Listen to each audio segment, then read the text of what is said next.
حمله تروریستی 7 اکتبر بعد از هولوکاست دومین جنایت تاریخی در زمانه ماست که این بار توسط مسلمانان رخ داد. حمله و جنایتی که جمهوری اسلامی چند دهه تشنه و خواهان او بود و این رخداد سیاه تاریخی را مشروع می‌نامد.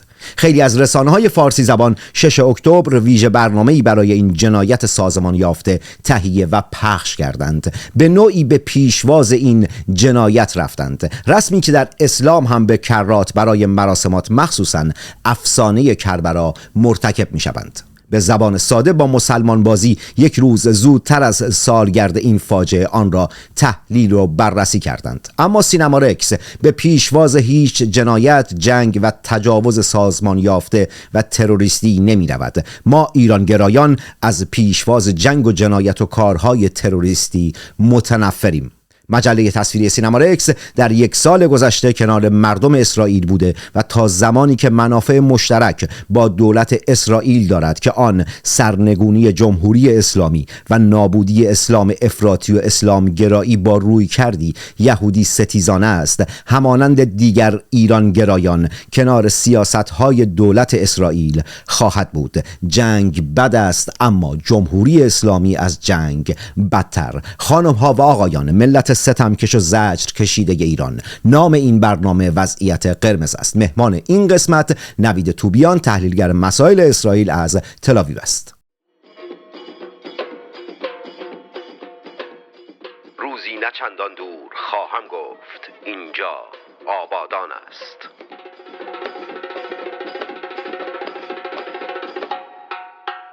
نوید، یک کلیتی از این فاجعه‌ای که گروه تروریستی حماس با حمایت جمهوری اسلامی 6 اکتبر سال گذشته انجام داد، یک کارنامه، یک رزومه بگو تا بیام سراغ مصاحبه.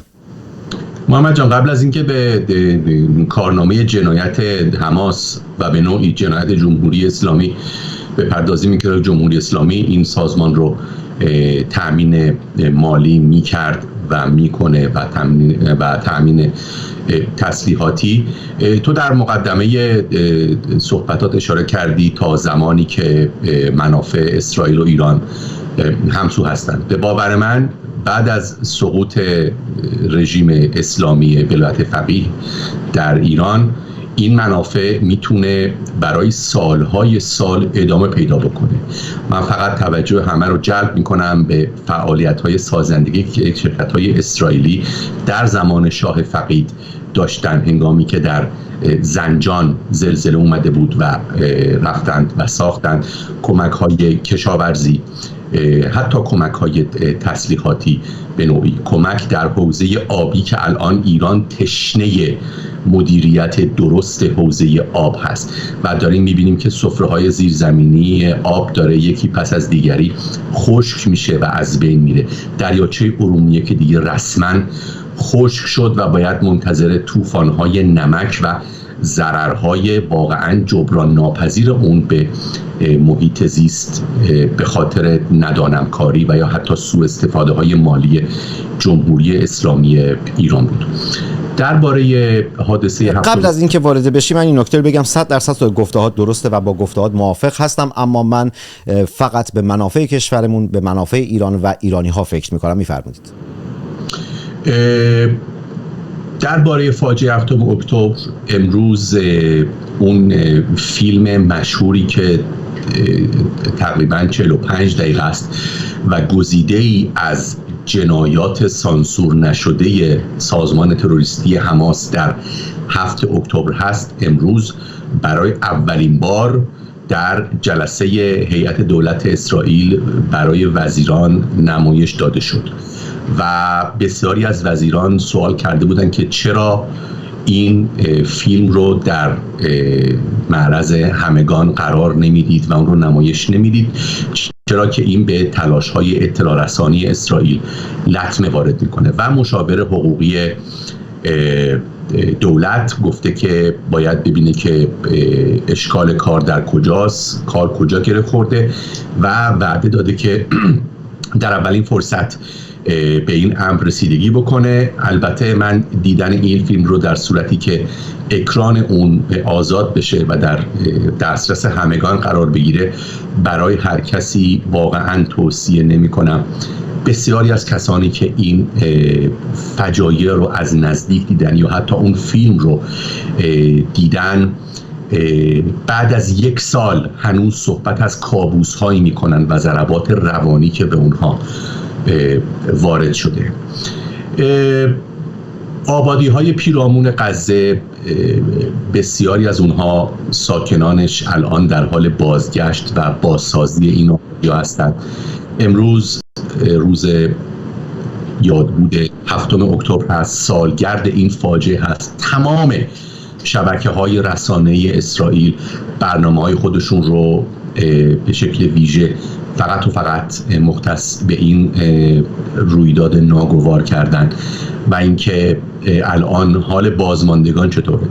و فراموش نکنیم که هنوز 101 نفر افغان اسرائیلی چه زنده و چه مرده هنوز در چنگال حماس هستند و یحیی سنوار که میدونه که زمانی که اونها رو برگردونه، با وجود اینکه گروهی که اون الان رهبری اون رو به عهده داره کاملا از لحاظ نظامی شکست خورده و عملیات نظامی که الان در باریکه غزه علیه نیروهای اسرائیلی انجام میشه نه به شکل نظامی سازمانی یافته بلکه به شکل چریکی و معدود هست و البته آسیب‌ها و زیان‌های خودش رو داره، ولی یحیی سنوار میدونه که اگر وارد معامله‌ای بشه که به موجب این معامله مجبور بشه تمام گروگان‌ها رو برگردونه، چه زنده و چه مرده، در واقع جواز مرگ خودش رو امضا کرده و به خاطر اینکه حامیان این گروه تروریستی به هیچ وجه مورد فشار قرار نمیگیرن، یعنی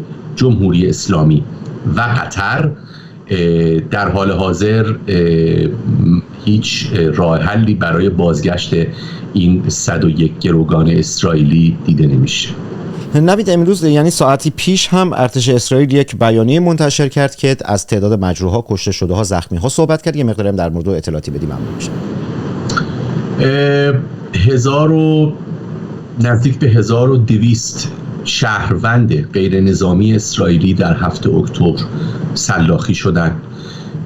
تعداد نیروهای نظامی اسرائیلی که از آغاز جنگ 7 اکتبر تا الان برای دفاع از ملت خودشون و از خاک این کشور جان خودشون رو فدا کردن، از مرز 700 نفر هم گذشته که فکر کنم این آمار شامل کسانی که در نبرد با سازمان تروریستی حزب الله لبنان که یکی دیگه از نیروهای نیابتی جمهوری اسلامی هست، فکر کنم که اون رو هم شامل میشه.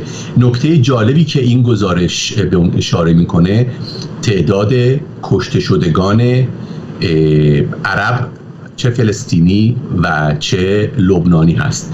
در حال حاضر بر اساس گزارش سخنگوی ارتش 17,000 نظامی فلسطینی یا لبنانی، یعنی تروریست حماس یا تروریست حزب الله، تا کنون به درک واصل شدن. تعداد کل کشته شده های عرب در این جنگ بالغ بر 40,000 نفر بوده که اگر این 17,000 نفر رو از 40,000 نفر کسر بکنیم به واقعاً به شماره خارق العاده میرسیم، از این بابت که در مقایسه با نزاعهای شبیه به این نزاع، یعنی نزاعهای شهری، واقعاً تعداد غیر نظامی که کشته شدن بسیار کمه. یعنی در حالی که در عراق و در افغانستان ارتش آمریکا در برابر هر تروریست، حالا یا القاعده و یا طالبان، حدود 7 تا 8 نفر رو میکشت، این تعداد در این نزاع کنونی به بین 2 تا 3 نفر کاهش یافته که به باور من بی‌نظیره. من البته هیچ وقت از کشته شدن بیگناه ها ابراز شادی نمی کنم. 1 نفر بیگناه هم که بمیره جهانیه که نابود شده، ویران شده و همونطور که خودت هم گفتی در مقدمه حرفات، جنگ بده ولی بدتر از اون جمهوری اسلامی. در حال حاضر ارتش اسرائیل هم یک نمایشگاهی از اون سلاح‌های جنگی و قمه و چاقو و تفنگ و اسلحه‌هایی که گروه تروریستی حماس روز 7 اکتبر استفاده کرده بود و دولت اسرائیل اونها رو گرفته در اسرائیل برپا شده که در روزهای آینده نوید توبیان احتمالاً یک گزارش تصویری برای مجله تصویری سینما رکس تهیه خواهد کرد از این نمایشگاه. منتظر هستم که سرش خلوت بشه به این نمایشگاه بره. سال بعدی که ازت دارم الان خب این سوالو ازت بپرسم، در 24 ساعت گذشته رسانه‌های بین‌المللی اومدن گزارش‌هایی رو کار کردن بر اساس گفتگوها و اطلاعاتی که منابع امنیتی در اختیارشون گذاشتند که اون انفجار پیجرها طوری بوده که سالیان سال اون مهمات داخل اون پیجرها کار گذاشته شده بوده. اسرائیل شنود داشته نسبت به بیسیم‌ها و پیجرها. چطور بود که با توجه به این همه نفوذی که اسرائیل در حزب الله، حماس و جمهوری اسلامی داره این اتفاق تروریستی 7 اکتبر رقم خورد؟ چرا؟ چون که این سوال در سال گذشته پیش اومده که اسرائیل آگاه بوده، از عمد گذاشته این اتفاق بیفته که بخواد تکلیف اینها رو یکسره بکنه، هرچند که بنا به صحبت‌هایی که در ماه‌های گذشته در یک سال گذشته میانگین فکر می‌کنم هفته 2 تا 3 تا مصاحبه با داشتم به این مدام اشاره کرده که دولت اسرائیل جان شهروندانش براش از هر چیزی مهمه و به عملی هم نشون داده که به ازای هر اسرائیلی حاضر 100 تا فلسطینی رو آزاد بکنه یا 300 تا فلسطینی رو آزاد بکنه. یک مقدار در مورد این بگو. برای بقای مجله تصویری سینما رکس نیاز به حمایت شما وجود داره. 3 گزینه: شهروند پرسشگر، شهروند نگران و شهروند سیاسی. این پایین کنار دکمه سابسکرایب که دکمه جوین ممبرشیپ یا همون حق عضویت هست رو میتونید بزنید و عضو بشید و این گونه به بقای مجله تصویری سینما رکس که صدای شما ملی گرایان است کمک بکنید. اینطوری هم فرهنگ سازی کردیم که هزینه یک رسانه رو مردم باید پرداخت بکنن، نه کشورها و دولت‌هایی که به دنبال منافع خودشون هستن. هم سبب بقای مجله تصویری سینما رکس شدید. هیچ گونه اولویت هم نیست، یعنی این گونه نیست که بگم آقا یک سری امکانات دیگر در اختیار کسانی که این گزینه‌ها رو میزنن انجام میدم. نه، فقط بحث حمایتی است که مجله تصویری سینما رکس بتونه بقا پیدا بکنه. یه نکته هم داشت فراموشم میشد، نگو که بعدن این کارو انجام میدم، زمان زیادی ازت نمیگیره، همین الان این کارو انجام بده که بتونیم یک تعاملی داشته باشیم. من تلاش میکنم که برنامه‌هایی با کیفیت بسازم، به چشم، فکر و گوش شما احترام بذارم. شما هم تلاش بکنید که مجله تصویری سینما رکس که تنها سرمایه‌گذار شما هستید تداوم داشته باشه. من شغلی به غیر از روزنامه نگاری ندارم. فردا بعد از طلوع آفتاب این گربه دوباره شیر خواهد شد. محمد جان، بر اساس گزارشی که دیروز منتشر شد، انتقال پیجرها به لبنان از سال 2015 میلادی آغاز شد و آخرین محموله پیجرها در سال 2022 میلادی صورت گرفته که البته اگر بینندگان عزیز تو به گفتگوهای قبل ما مراجعه بکنن، گفتگوی 3 نفری داشتیم، من و تو و یاسین عزیز نقش سایران، صنایع الکترونیک ایران وابسته به وزارت دفاع جمهوری اسلامی رو کاملا در این باره تشریح کرده. یعنی به عبارتی دیگر جمهوری اسلامی بوده که احتمال زیاد از طریق یک شرکت سوری که برپا کرده بود قصد خرید این پیجرها رو داشته، از قضا تورش خورده به یک شرکت سوری متعلق به موساد. جالبه که بدونی که خریدارهای پیجرها بر اساس گزارشی که منتشر شده میگن که اون خانومی که مسئول فروش این پیجرها بوده در اون شرکت سوری ظاهراً متعلق به موساد اونها رو قانع کرده که پیجرهای بزرگتر رو انتخاب بکنن، چون که کیفیت پیجرهای بزرگتر بهتره.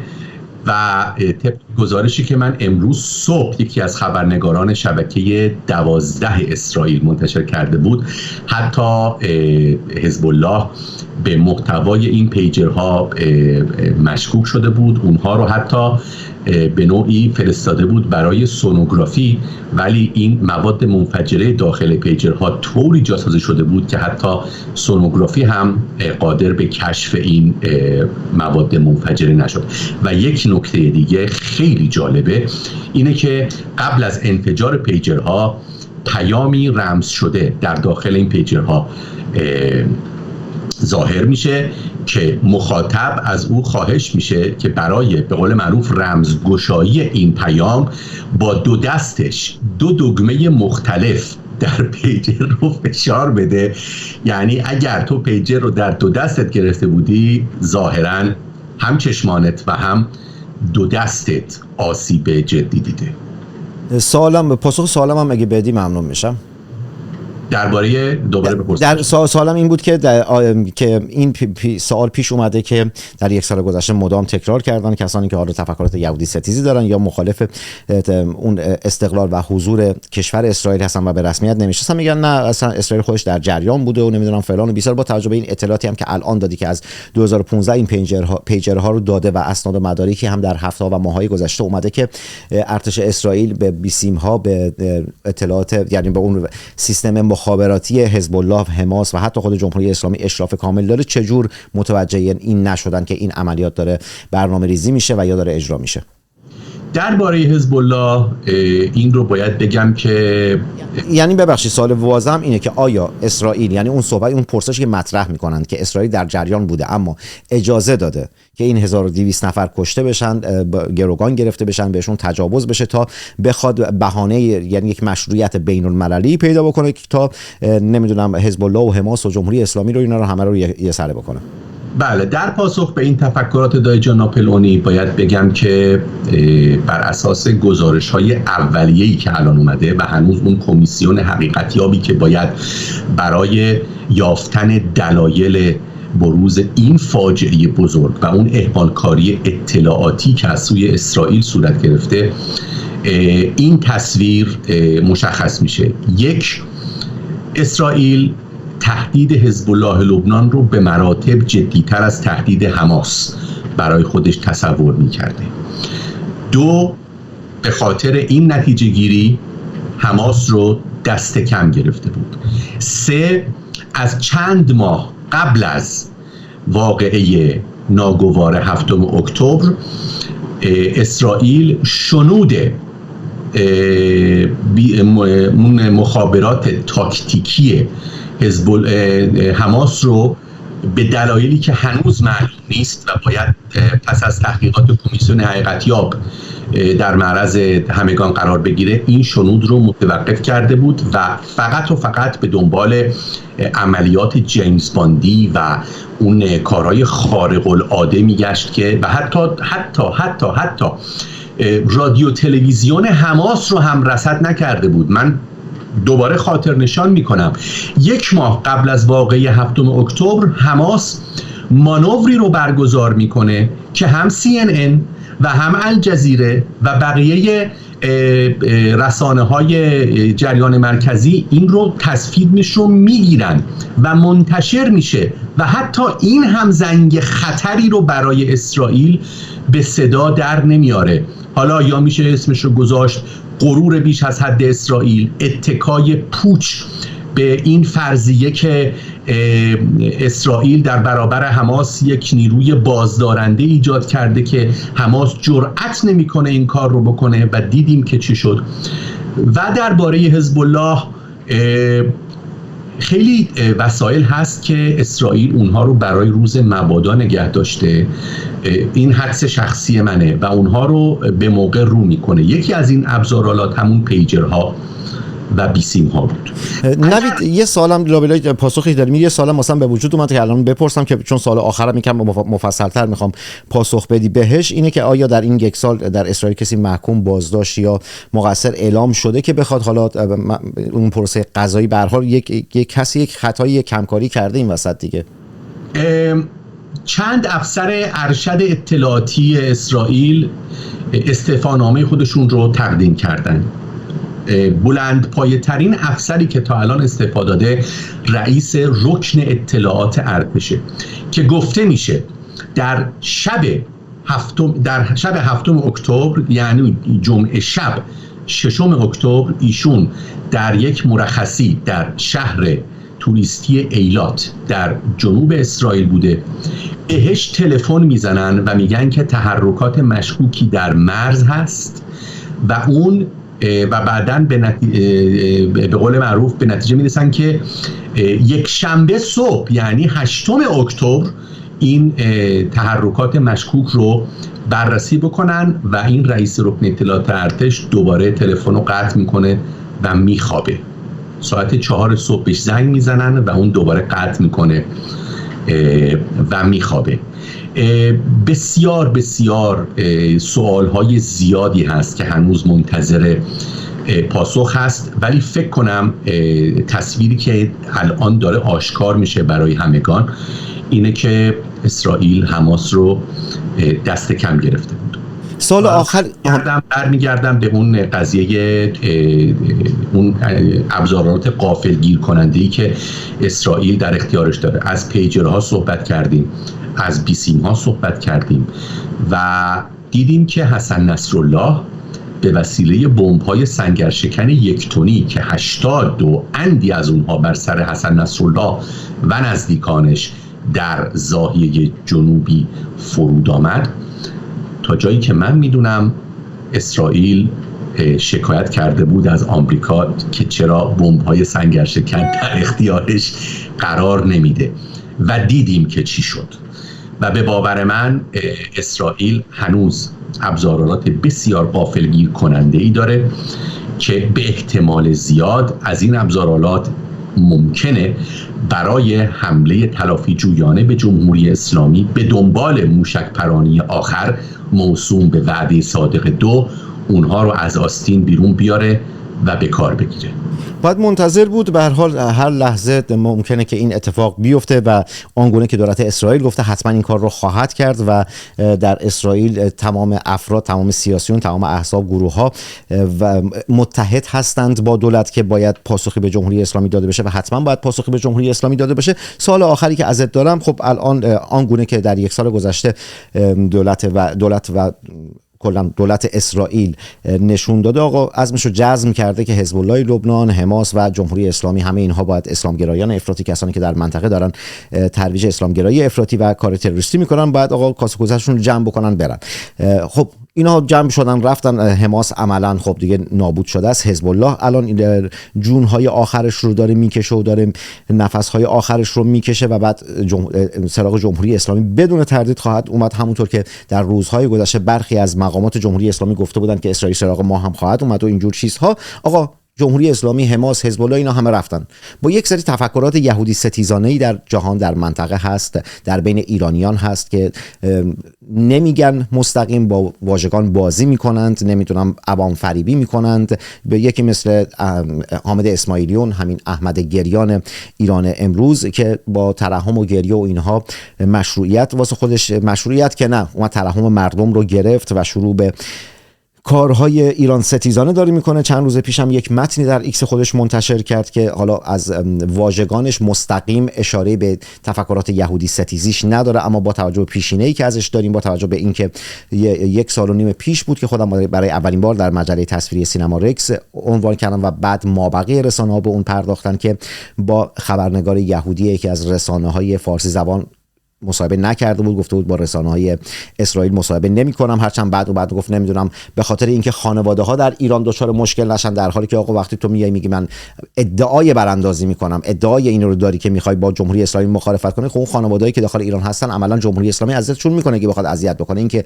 تو مصاحبه بکنی یا نکنی هیچ فرقی نداره. و یا توجیهات احمقانه دیگری که در این راستا آورد، این متنی هم که منتشر کرده هم که نه علنا داره اون صحبت محمد جواد ظریف که راه سوم، همون ادامه جمهوری اسلامی، جمهوری سوم رو مطرح میکنه رو داره مطرح میکنه به نوعی دیگه که هم صدا با یکدیگر هستن، هم تفکرات یهودی ستیزانه داره. نظر و دیدگاه تو مشخصا در مورد این نوشته احمد گریان شبه اپوزیسیون، یعنی اپوزیسیون جمهوری اسلامی که ساخت و پرداخته خود جمهوری اسلامی هست، به باور من نظر دیدگاه تو بگو. محمد جان، قبل از اون من با اینکه با بسیاری از دیدگاه‌های حامد اسماعیلیون موافق نیستم و پیشتر دوست مشترک هر دومون جورج هارونیان در پاسخ به یکی از اون شیطنت بازی های حامد اسماعیلیون در توییتر پاسخ شکننده ای رو به او داده بود و ما هنوز منتظریم که ببینیم حامد اسماعیلیون چه پاسخی به پاسخ جورج هارونیان قراره بده که هنوز نداده.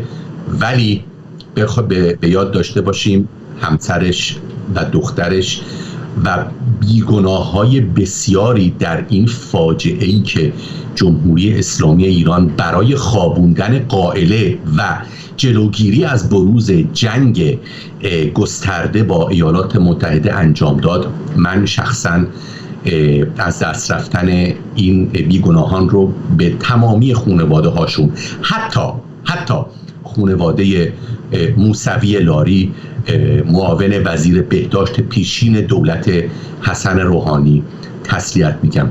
این راهش نیست من اینجا یه اختلاف نظری با دارم. من اختلاف نظرم بگم بعد ولی تو بشنوم. اول اینکه بله، اینکه فرزند و همسرش رو از دست داده اون زمان و اکنون و در آینده همه متاسف هستیم، همه متاثر هستیم، اما دلیل بر مشروعیت کسی نیست. مشروعیت به کسی نمیده که من صحبتم تموم بشه، صدا تو بستم از صحبتم تموم بشه.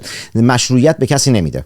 این که زن و بچه کسی کشته شدن توسط جمهوری اسلامی، اوکی، در اونجا همه همدردی کردیم. اصلا ترحمی که خرید حامد اسماعیلیون که بتونه بیاد گندگویی بکنه و با توجه به این که باور به جمهوری اسلامی داشته تا همین چند سال پیش مجوز کتاباشو از وزارت فرهنگ و ارشاد اسلامی میگرفته یا هر غلطی دیگه که با جمهوری اسلامی میکرده، دلیل بر مشروعیتش نیست. اون بحث عاطفی، بحث فلان، اون هم دردی بود. مردم در این چند سال همدردی کردن، همدردی خیلی خوبی هم کردن، خیلی بیشتر از مابقی خانواده بازماندگان هم دیده شد به واسطه رسانه‌های فارسی زبان سعودی مثل ایران اینترنشنال و دیگران، خیلی بیشتر از اون چیزی که باید باش مردم همدردی کردن. اما دلیل بر این نمیشه که مشروعیت داشته باشه. هیچ کس در جهان مشروعیت برای من به شخصه نداره. هیچ کس در جهان، هر کس هر قدم اشتباهی بردارد، من ازش پرسشگری میکنم، یقش رو میگیرم، میچسبونمش رو صندلی، میگم باید بیای پاسخگو باشی. در نتیجه اصلا این قضیه، اون بحث خانواده هم که گفتیم، من به شخص اون افرادی که برای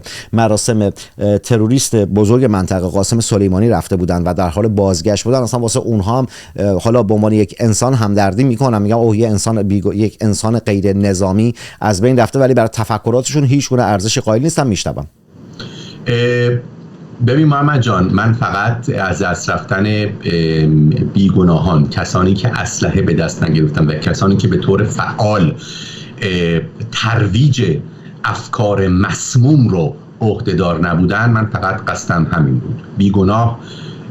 بیگناهه، مخصوصا اگر کودک باشه، چه در غزه باشه، چه در اسرائیل، چه در هر جای دیگه، و این به هیچ وجه توجیه مواضع فکری اون یا هر کسی دیگه نیست. اینو من خواستم که اشاره بکنم بهش. ولی در این باره باهات کاملا موافقم. راه سوم که یعنی نه جنگ و نه به جمهوری اسلامی، این یعنی چی؟ اگر جنگ نباشه، خب این عملا تداوم جمهوری اسلامی هست. و این رو هم میخوام به بقیه بگم، یهودی ستیزی ریشه دیرینه‌ای داره. من امیدوارم که در برنامه‌های بعدی بتونیم این رو بیشتر بسط بدیم، ولی از زمان یونان باستان، امپراتوری روم، حتی پیش از ظهور اسلام و مسیحیت، یهودی ستیزی وجود داشته. به خاطر اینکه یهودیان نمیخواستن خودشون رو ادغام بکنن در جوامعی که در اونها بودن، و این به باور من یک حق پایه‌ای هر کسیه که تو اگر علنا بر جامعه‌ای که داری در اون زندگی میکنی نمیشوری و تمرد نمیکنی و اعلان جنگ نمیکنی، تو حق داری که هر جوری که میخوای زندگی بکنی. تو اگر نمیخوای که عقاید خودت رو به زور در حلق من فرو بکنی، از لحاظ من تو میتونی سنگ پرست باشی، تو میتونی گاو پرست باشی، تو میتونی علی پرست باشی، حسین پرست باشی، هر چیزی که میخوای بپرست، ولی عقایدت فقط برای خودت محترمه. سعی نکن عقاید خودت رو به زور تو حلق بقیه بچپونی و اونها رو به قول معروف با اردنگی بفرستی به بهشت. نه، هر کسی حق داشتن عقاید خودش رو داره، مادامی که حقوق دیگران رو رعایت میکنه و برای عقاید دیگران هم تا زمانی که به حریم خصوصی اونها و کلن آسیب به جامعه نمیرسونه، تو هر فکری که میخوای بکن. درباره یهودی ستیزی شوربختانه حتی در ما این رو در آثار شعرای بزرگ ایران میبینیم، ما این رو در آثار سعدی میبینیم، در آثار مولانا میبینیم و هرچی میریم جلوتر یهودی ستیزی به مراتب در ایران شدیدتر شد بعد از اینکه در ابتدای قرن 16 ایران به بهای حفظ تمامیت ارضی اون در اون زمان اون ایدئولوژی افراطی شیعه بهش تزریق شد، شیعه‌ای که بقیه رو نجس میدونه و خاطرات و صفحات تاریخ پر هست از جنایاتی که سلاطین صفوی علیه اقلیت‌ها به ویژه یهودیان در داخل ایران کردن و از در دوران قاجار هم بهتر از این نشد. شاهد مسلمان کردن اجباری، من فقط یک نمونه میارم، یهودیان مشهد بودیم و اتفاقاتی که برای یهودیان اصفهان افتاد در اون زمان. در زمان پادشاهان پهلوی آزادی نسبی بود، ولی خب تو وقتی که چند صد سال این عقاید مسموم رو در مغز مردم تزریق میکنید، طبیعیه که کسی که نادانه هنوز اون عقاید یهودی ستیزانه داشته باشه و زندگی نامه یهودیانی که در ایران بودن و الان در آمریکا جای دیگه هستن کاملا بیانگر وجود یهودی ستیزی در جامعه ایران بوده و هنوز هم هست. بیماری که ظاهراً درمان نداره و به این اگر یهودی ستیزی اسلامی و یهودی ستیزی مسیحی و یهودی ستیزی چپ افراطی و یهودی ستیزی نازی رو و فاشیستی رو ما اضافه بکنیم، دیگه میشه نور علی نور، آش شعله قلمکاری میشه که دیگه هر کسی هر چیزی میخواد برای خودش انتخاب میکنه. من همین الان قبل از این مصاحبه داشتم کلیپ رو ترجمه کردم از آقای رضا تقوی، عضو شورای سیاست گذاری ائمه جمعه و ایشون علنا این کلیپش تا فکر کنم 2-3 روز دیگه در وبسایت ممری چاپ بشه که علنا میگه ما با هیتلر موافق نیستیم و نبودیم و جانی بود، ولی در یک نکته هیتلر راست میگفت و اینکه یهودی‌ها میخوان بر اروپا مسلط بشن و بعد اونها رو هر جا که پیدا میکنی کشت و از بین برد و بعد به اروپا و آمریکا هشدار میده که این صهیونیست ها، البته نمیگه الان یهودیان، البته برای حکومت اسلامی و اسلامگرایان سیاسی و افراطی یهودی خوب یا یهودی مرده است یا یهودی مطیع اهل ذمه تحت حمایت و شمشیر اسلام عزیز، یعنی شهروند درجه 2 یا حتی درجه 3 که باید جزیه بده و جزیه رو باید طوری بده که روی زمین میخزه و وقتی که جزیه رو میده بعداً اون والی یا حاکم شهر یه اردنگی میزنه در بخش پسینش و میگه برو گروتو گم کن، برو خدا رو شکر کن که همین الان میذارم بکشمت. این امانت و تأمین حقوق اقلیت‌های مذهبی در جمهوری اسلامی و در کشورهایی است که اسلام افراطی بر اونها حکم فرماست و فعلا تنها کاری که تنها دارویی که میشه برای این بیماری تجویز کرد اطلاع رسانی و اطلاع رسانی است. من در یک خانواده چپ بزرگ شدم، بارها به کرات در سالهای گذشته گفتم، الان 2 ساله که به سمت ملیگرایی و این تفکرات ایرانی و ملیگرایی اومدم. از نوجوانیم هم به دلیل اینکه خب شاعر و نویسنده بودم، در جمع افراد چپ بودم و کلا در یک جمع چپ بزرگ شدم. بچه‌هایی که سالیان سال مخاطب من هستند و یا اینکه در این 2 سالی که مخاطب برنامه من هستند، خب نسبت به این پیشینه من آگاهی کامل دادن. این که نوید اشاره کرد نسبت به ادبیات که در ادبیات ایران هست، خب من لالای دوران بچگی من گل سرخی و شاملو و نمیدونم کتاب‌های داستان بچگی من، ماکسیم گورکی و اینجور چیزها بودن، ولی خب اولین شعری که در 6 سالگی من اونقدر خونده بودن که حفظ شده بودم شعری بود که کاملا یهودی ستیزانه است که میگفت که زندگی بیمار رو بعد لحظه ای شادم نکرد. بعد میگفت که دختری از امت موسی گرفتارم شده یا محمد همتی کن تا مسلمانش کنم، اینجور چیزها. با اینکه خانواده چپ بودن، تفکر چپ در خونه و خانواده ما حکم فرما بود، اما این فضا و این ادبی و این چیزی که نوید از لحاظ فرهنگی گفته و از لحاظ ادبی گفت کاملا درسته. وقتی که اشاره میکنم و میگم که آقا کار فرهنگی مهمترین پاشنه آشیلی است که ما باید در اون قدرت داشته باشیم و جنگ نظامی و اینا چیزایی که سطح حسمیات رو میره.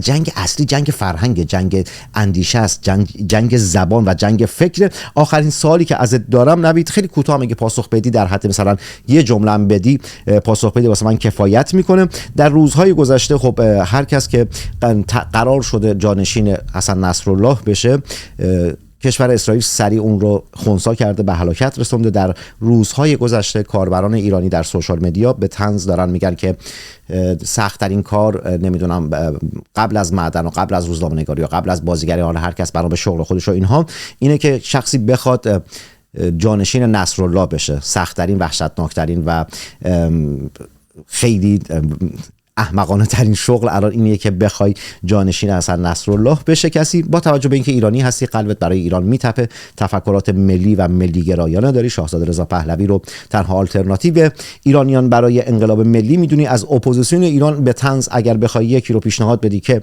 جانشین حسن نصرالله بشه، چه کسی خواهد بود؟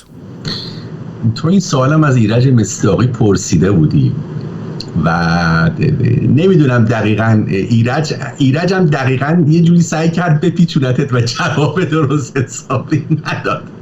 ولی هر کسی که مسبب و مروج ارتجاع سرخ و سیاهه میتونه به باور من دبیر کل شایسته‌ای برای حزب الله لبنان باشه. واقعا شاه فقید و اشتباه کم نکرد محمد رضا شاه پهلوی، ولی یک نکته رو دقیقاً روش انگشت گذاشت و اون ارتجاع سرخ و سیاه بود که الان مصداق بارز اون رو هم در آمریکا، هم در کانادا و هم در اروپا داریم به شدت هرچه تمامتر و فزاینده تر به شکل روزانه داریم میبینیم اون رو. پیچوندی اسم بهم بده اگر میدی، اگر میتونیم بگی نمیگم. کیا رو بگم؟ نه کی نه، یه اسم بده. میتونیم بگی آقا محافظه کاری میخوام بکنم، پاسخی نمیدم، اصلا مشکلی ندارم. من کسایی رو که میشناسم و حالا خودشونو به اصطلاح منتقد جمهوری اسلامی و خواهان براندازی معرفی میکنن، ولی خب در واقع حرفی که میذارن همون حرفای چپ جهانی افراطی. یکیش میتونه به باور من علی افشاری باشه، you name it. تقریبا هر کسی که در این راستا داره فعالیت میکنه. جناب عطاالله مهاجرانی میتونن واقعا نماینده بسیار خوبی برای نه از اپوزیسیون ایران گفتم، نه تو بیان داری میپیشونی. بگو پاسخ نمیدم دیگه، چه کاریه، چرا اذیت میکنی آقا؟ از مهاجرانی که با خود جمهوری اسلامی هم خامنه ای رو رهبر مشروع خودش میدونه، هم خودش رو انقلابی میدونه. از اپوزیسیون علی افشاری زنده باد. متشکرم. این رو هم مرسی بابت پاسخی که دادی چند وقت پیش در محمد جان من برای هیچ کس آرزوی مرگ نمی کنم. خیلی خوبه که این پلتفرم ها هست و میتونن مردم بیان و مناظره بکنن. من درباره علی افشاری بهت یه نکته رو میخوام بگم. یک مناظره داشتم در صدای آمریکا با آقای علی افشاری و یک باره صحبت از اسرائیلی شد که داره بومی های فلسطین رو، یعنی از خانه و کاشانشون بیرون کرده و خودش اونجا رو غصب کرده. فرصت نکردم، ولی از این تریبون استفاده میکنم تا بگم به خدمت آقای علی افشاری و من از همین الان آقای علی افشاری رو دعوت میکنم که در همین کانال بیان و با هم یک مناظره مؤدبانه و شرافتمندانه داشته باشیم.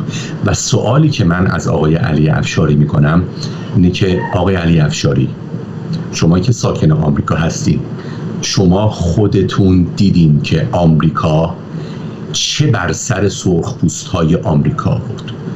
شما دیگه چرا؟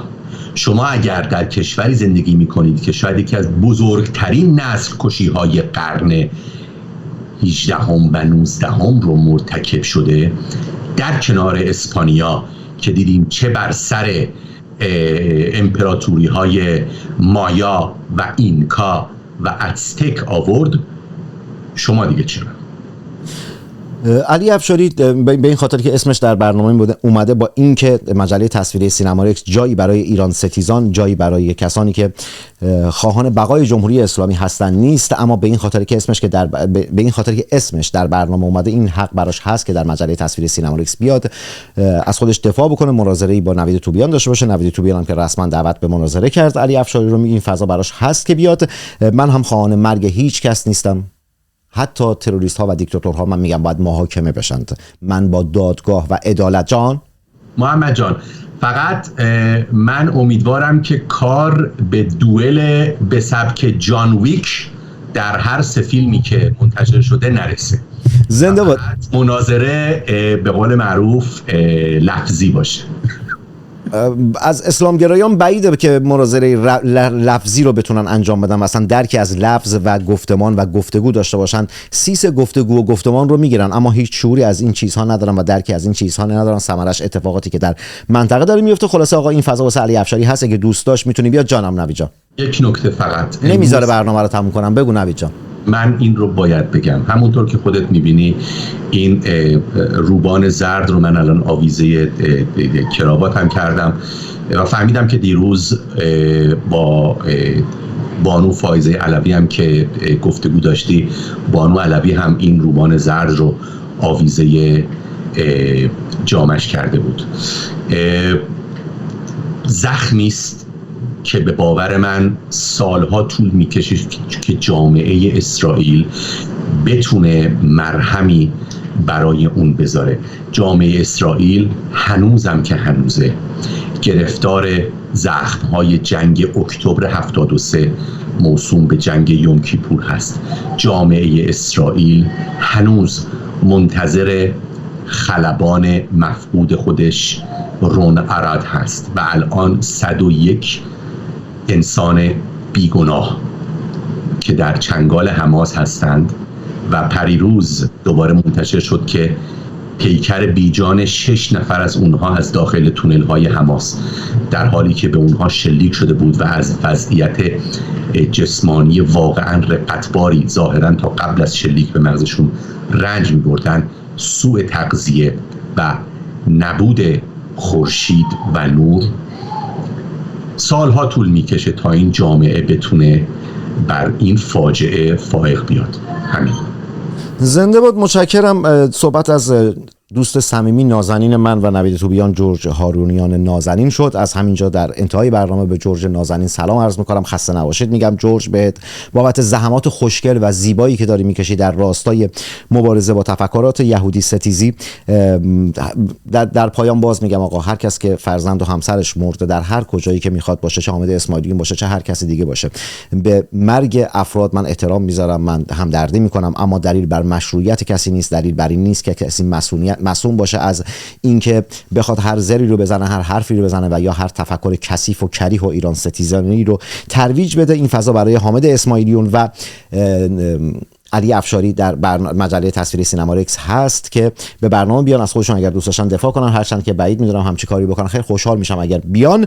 و در پایان لایک کنید، کامنت بذارید، در سوشال مدیا خودتون به اشتراک بگذارید. اونایی که بیرون از ایران هستن این پایین سوپر چت و تانکس رو میتونن بزنن، از مجله تصویری سینمارکس میتونن حمایت مالی بکنند. و مردم شریف ایران درد و بلاتون به جونم بخوره. مردم شریف ایران مرواتون به همه روزه. مردم شریف ایران جنگ زده تک تک شما. محمد تنگستانی هستم، شاعر و روزنامه نویسی که به زودی زود در شهر خودش آبادان و کشور خودش ایران برای شما برنامه خواهد ساخت و در ابتدای هر برنامه خواهد گفت اینجا آبادان است. برای بقای مجله تصویری سینمارکس نیاز به حمایت شما وجود داره. 3 گزینه: شهروند پرسشگر، شهروند نگران و شهروند سیاسی. این پایین کنار دکمه سابسکرایب که دکمه جوین ممبرشیپ یا همون حق عضویت هست رو میتونید بزنید و عضو بشید و این گونه به بقای مجله تصویری سینمارکس که صدای شما ملی گرایان است کمک بکنید. اینطوری هم فرهنگ سازی کردیم که هزینه یک رسانه رو مردم باید پرداخت بکنن، نه کشورها و دولت‌هایی که به دنبال منافع خودشون هستن. هم سبب بقای مجله تصویری سینمارکس شدید. هیچ گونه اولویت هم نیست، یعنی این گونه نیست که بگم آقا یک سری امکانات دیگر در اختیار کسانی که این گزینه‌ها رو میزنن انجام میدم. نه، فقط بحث حمایتی است که مجله تصویری سینما رکس بتونه بقا پیدا بکنه. یه نکته هم داشت فراموشم میشد، نگو که بعدن این کارو انجام میدم، زمان زیادی ازت نمیگیره، همین الان این کارو انجام بده که بتونیم یک تعاملی داشته باشیم. من تلاش میکنم که برنامه‌هایی با کیفیت بسازم، به چشم، فکر و گوش شما احترام بذارم. شما هم تلاش بکنید که مجله تصویری سینما رکس که تنها سرمایه‌گذار شما هستید تداوم داشته باشه. من شغلی به غیر از روزنامه نگاری ندارم. فردا بعد از طلوع آفتاب این گربه دوباره شیر خواهد شد.